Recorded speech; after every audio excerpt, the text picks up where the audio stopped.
पूज्य गुरुदेव जी, संत समाज,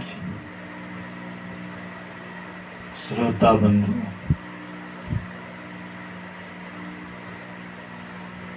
कुछ निवेदन है।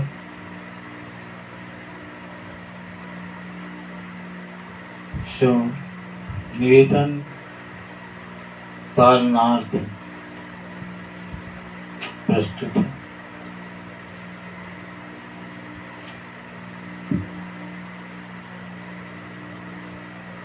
साहिब की साखी है।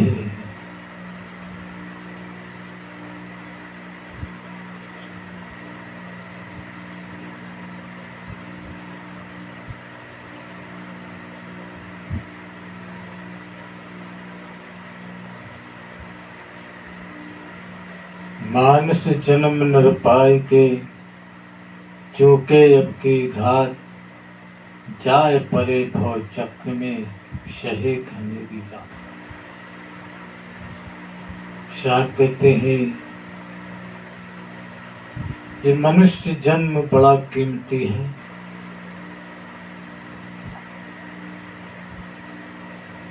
जिसकी कीमत का कुछ मोल नहीं है, इसलिए जीवन अनमोल है। मोल इसका किया ही नहीं जा सकता। जितना भी इसकी कीमत दी जाए वो कम ही है। ऐसा जीवन किसको मिलता है? और कितनी तपस्या के बाद, कितना तप के बाद मिलता है मानव जीवन। जिसने भी ये जीवन प्राप्त किया पाया है वो बड़ा सौभाग्य है उसका, क्योंकि बार बार ये मिलना भी मुश्किल होता है। तभी तो कहा है कि जीरा ऐसा पाहुना, मिले न तू जीवा। जो जानो जीव अपना, करहूं जीव को साथ। जीरा ऐसा पाहुना, मिले न तू जीवा। यदि जानते हो कि ये जीव मेरा है, अपना जीव है, तो इसकी वैल्यू को समझो, इसकी सत्यता को समझो और इसको संभाल करके रखें, संभाले रहें। इस पर किसी प्रकार का दाग या धब्बा न लगे। क्यों? क्योंकि ये ऐसा एक पाहुना है, अर्थात ऐसा रिश्तेदार है कि जो एक बार आ गया है और जाने के बाद दोबारा नहीं आता। बहुत मुश्किल है, दोबारा आना मुश्किल होता है। जीरा ऐसा पाहुना मिले, दोबारा इसका मिलन होना बहुत मुश्किल होता है। इसलिए साहब कहते हैं कि ये मानव जीवन की कीमत अनमोल है। कितना भी इसकी कीमत बढ़ाई जाए फिर भी वो कम ही होगा। इसलिए इस जीवन को बहुत संभाल करके चलाने की जरूरत है। इतने तप के बाद और ये जीवन मिला है, तो साहब कहते हैं कि ऐसा जीवन पा करके यदि अब की बार चूक गए तो फिर दोबारा मिलने वाला नहीं है।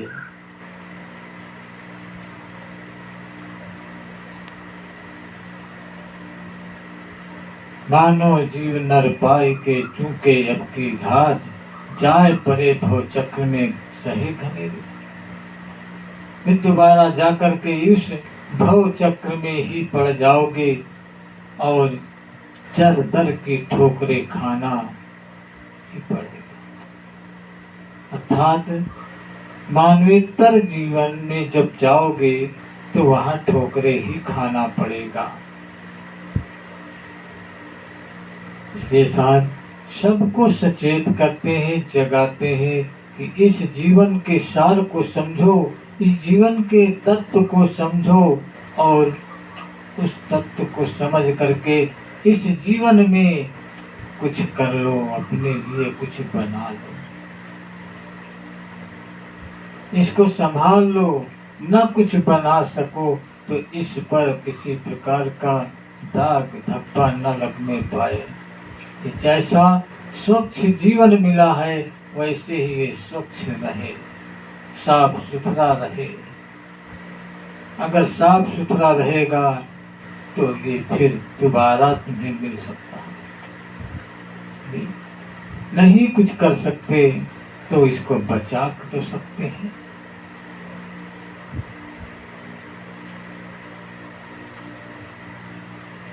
जो जानो जीव अपना, करहूं जीव का साथ, जीरा ऐसा पाहु ना मिले न दूसरी बात। जो जानो सुख जीवना, सो जानो, जो जानो जग जीवना, सो जानो जग जीव। पानी बचाऊं अपना, फिर मांग पानी मांग न कहते हैं। जो जानो जग जीवना, अगर जानते हो कि इसे संसार में जीना है, इसको हम जैसा है वैसे ही बना रखना है, बना रहे। तो जानो जग जीव, सो समझ लो कि ये संसार का जीव है और इसमें पानी बचाओ अपना, फिर पानी मांग न पियो। अब तक भी जो कुछ तुमने किया है, जो बुरा हुआ है भला हुआ है, उसको समाप्त कर दो, उसको भोग करके उसको खाली कर दो। लेकिन आगे फिर ऐसा पानी न पिए, ऐसा कर्म न करे। जो कर्म किया उस कर्म का भोग कर ले, लेकिन भोग करने के बाद फिर ऐसा कर्म न करे कि फिर भोगना पड़े।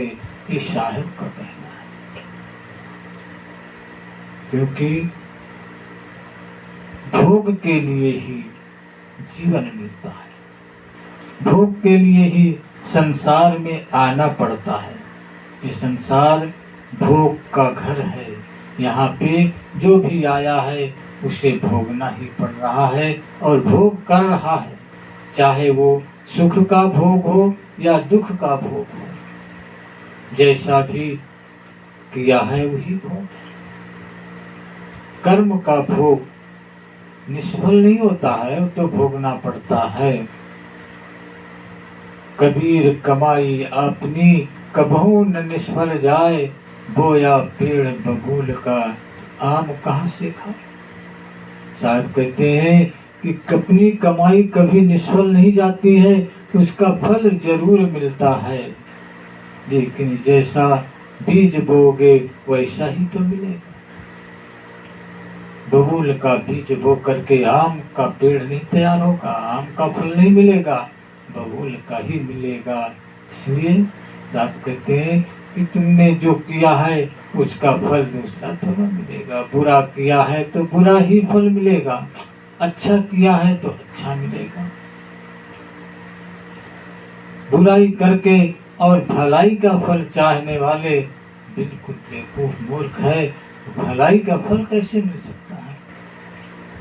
ये विश्व सत्ता विश्वव्यापी नियम है, इसका परिवर्तन कभी हो नहीं सकता है। इस पर घूस चल नहीं सकती है, इस पर किसी प्रकार का कुछ व्यवहार भी नहीं चलता।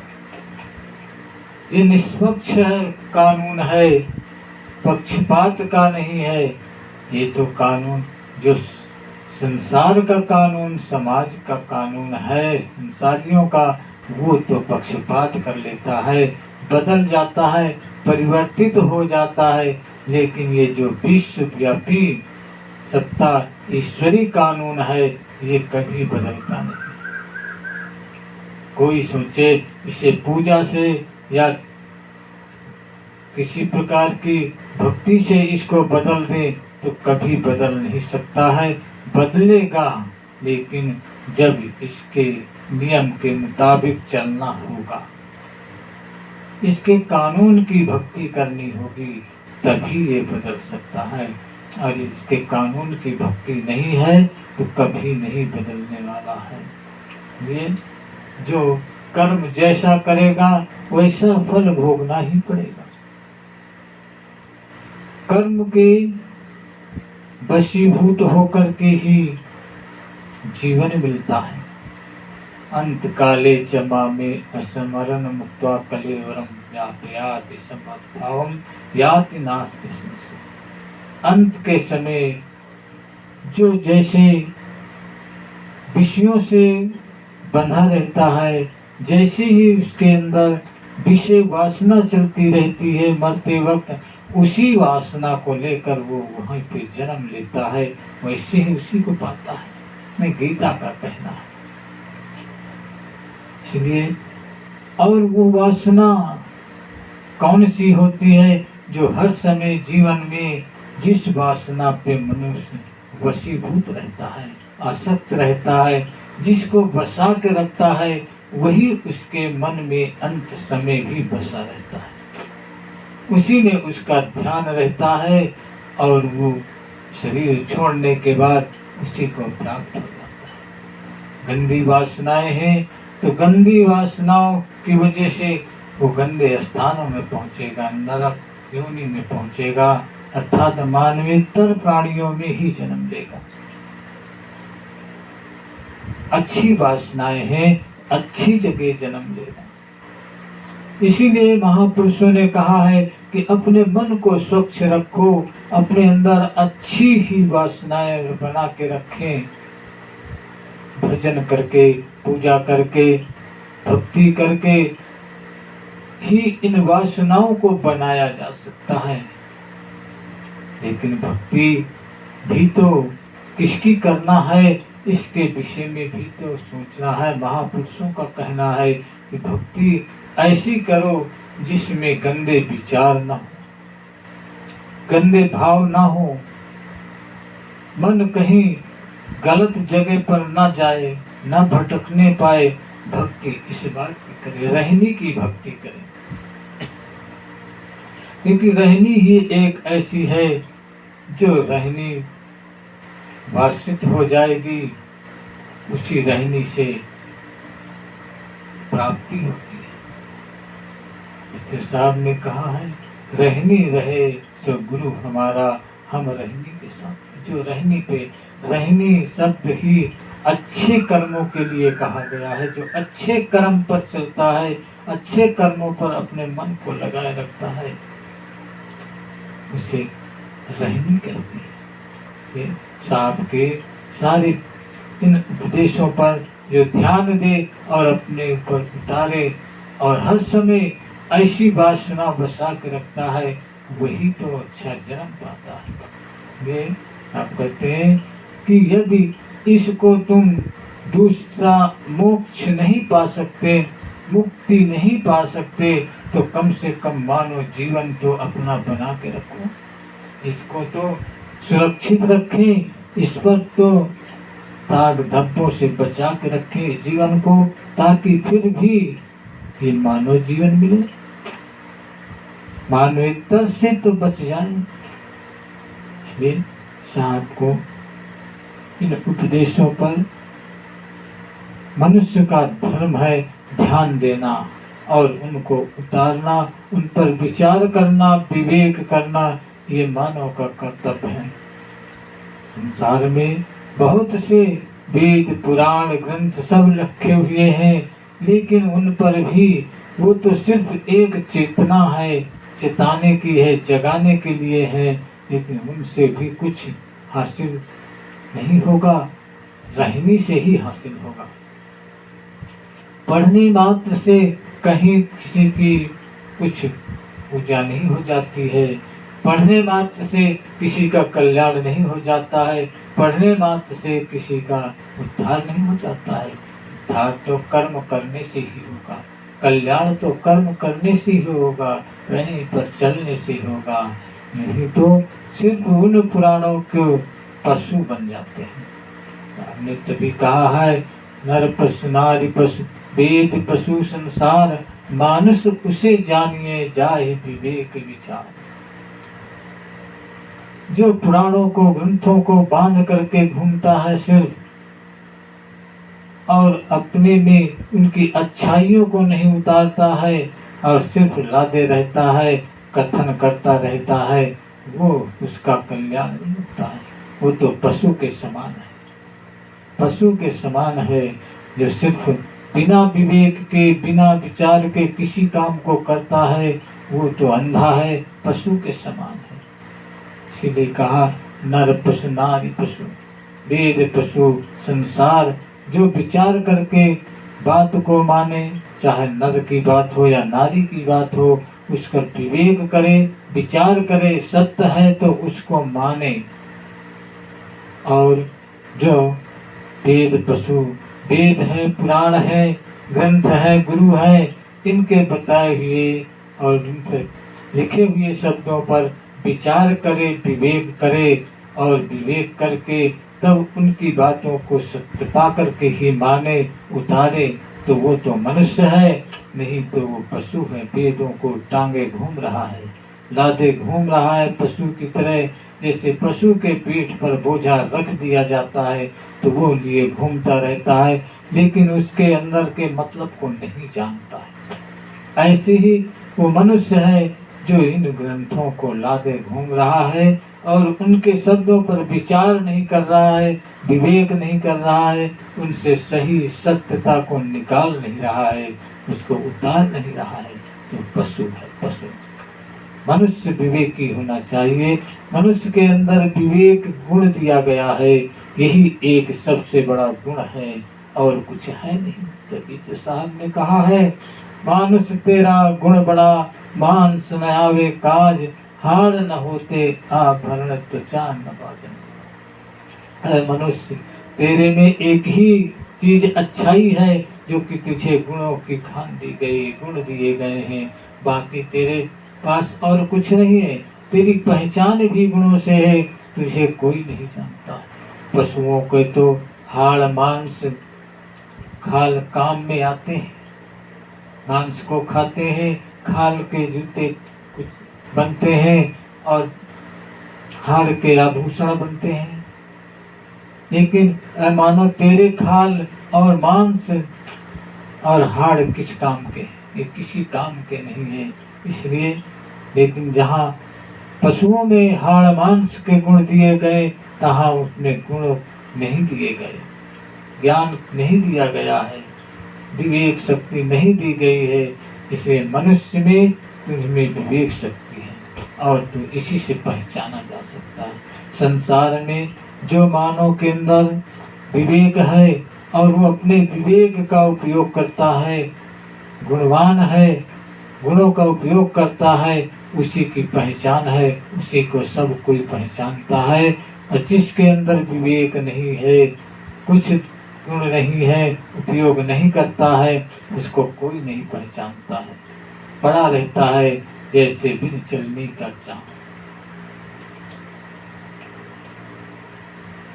इसलिए मनुष्य तू गुणों से परिपूर्ण है और विवेक से परिपूर्ण है। तू विवेक कर, विचार करके सब चीजों को मान, ऐसे मत मान ले, अंधविश्वास में मत पड़ जा। जड़ है तो जड़ है, चेतन है तो चेतन है, चेतन है तो चेतन है, चेतन में सब कुछ मिलेगा, जड़ में क्या मिलेगा, जड़ता मिलेगी। जैसा समाज होता है वैसा ही साज होता है। अगर मूर्खों के समाज में कोई पड़ जाए तो मूर्खता आ जाती है। इसलिए समाज को ध्यान दे करके अच्छे समाज को ज्वाइन करना, अच्छे महा सज्जनों के पास बैठना, अच्छे महापुरुषों के पास साथ रहना, यही मानव तेरा विवेक है, ये तेरा कर्तव्य है।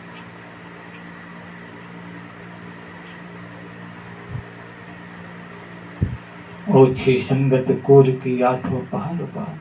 गलत समाज में इसकी संगत करोगे तो हर समय कोई न कोई उपाधि, लड़ाई झगड़े बने रहते हैं। इसलिए संगत कीजिए साधु की, हरे और की अपराध। संगत सज्जन पुरुषों करना चाहिए, जिससे कि अपने दुख तो दूर होते हैं लेकिन दूसरे के दुखों को भी दूर करने की क्षमता होती है। इसलिए साहब ने कहा है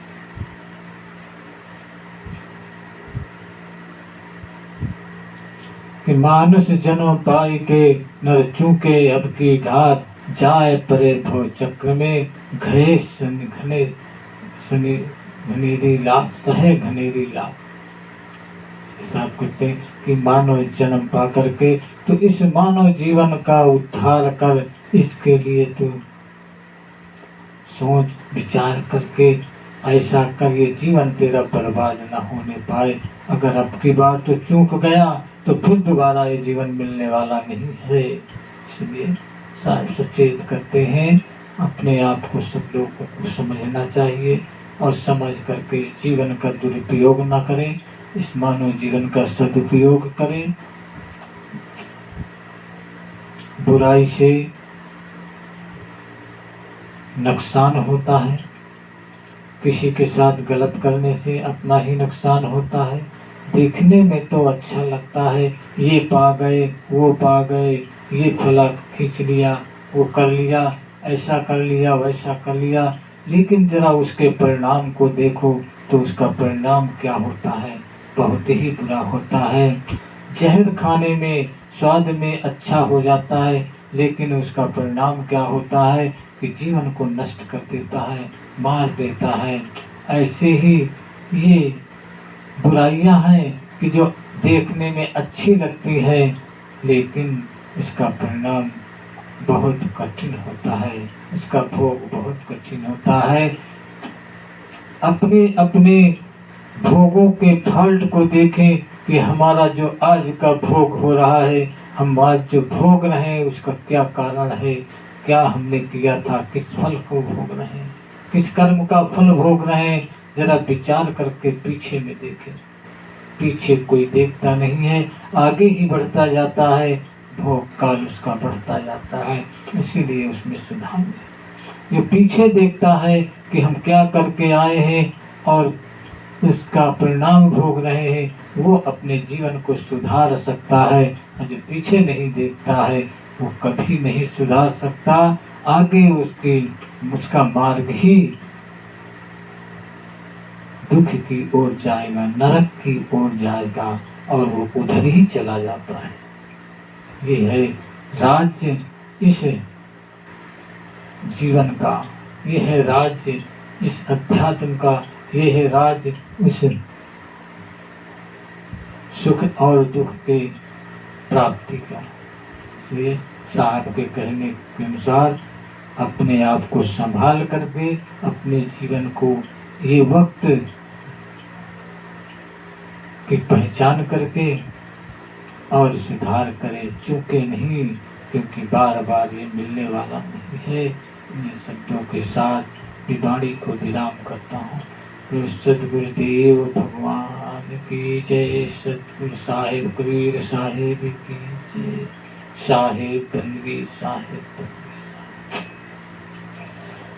ओम सत्य चेतन ज्ञान स्वरूपम अजरामराहं अखंडं रूपम। ओम सत्य चेतन ज्ञान स्वरूपम अजरामराहं अखंडं रूपम। ओम सत्य चेतन ज्ञान स्वरूपम अजरामराहं